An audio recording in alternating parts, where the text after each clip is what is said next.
Rally করছে আর নবীর নামে স্লোগান দিচ্ছে, উপকার কি? কোন উপকার নেই। কেন?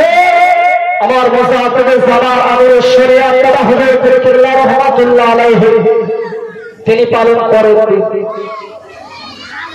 আর এই রাস্তায় গাড়ি বের করে রাস্তাকে আটকে দেওয়া, জাম করে দেওয়া, এটা রাসূলুল্লাহর আখলাক চরিত্র হতে পারে। কেননা আল্লাহ নবী জানিয়েছে, আল্লাহ রাসূল বলেছে রাস্তাকে আসরে জায়গা আমি রাসূলুল্লাহ তোমাকে বলেছিলাম আল ঈমান বিদু ওয়াসাবুনা শুবা, ইমানের 70 শাখা আছে।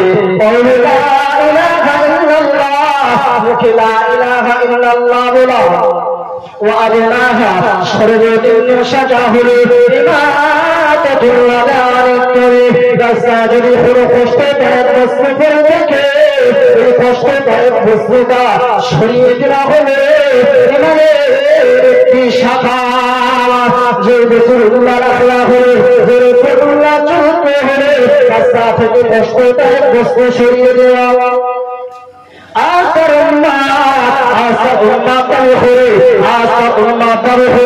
রাস্তাকে আটকে দিয়ে দিয়ে গাড়ি দিয়ে র্যালি করে রাসূলুল্লাহ করে না মক্কার কাফিরেরা, মক্কার বেদুইনেরা আল্লাহ নবী যে রাস্তা দিয়ে হেঁটে যেতে, কিংবা তারা সাহাবীরা যে রাস্তাতে হেঁটে যেতেন, যদি কোনো রকমের কষ্টদায়ক বস্ত্রে পড়ে থাকতো আল্লাহ নবী সাহাবীরা সরিয়ে দিত।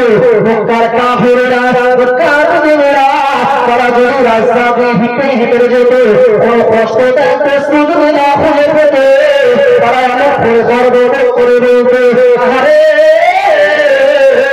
মুহাম্মাদের সৈন্যগুলো, মুহাম্মাদের সৈন্যগুলো মনে হয় এই রাস্তাতে হেঁটে হেঁটে হেঁটে হেঁটে এসে, যার কারণে রাস্তা থেকে কোনো রকমের কষ্টদায়ক বস্তু আমরা খুঁজে পাই না।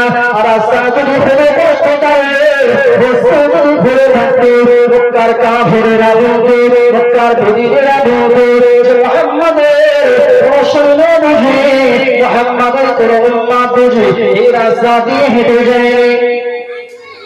আল্লাহ নবী তার যুগে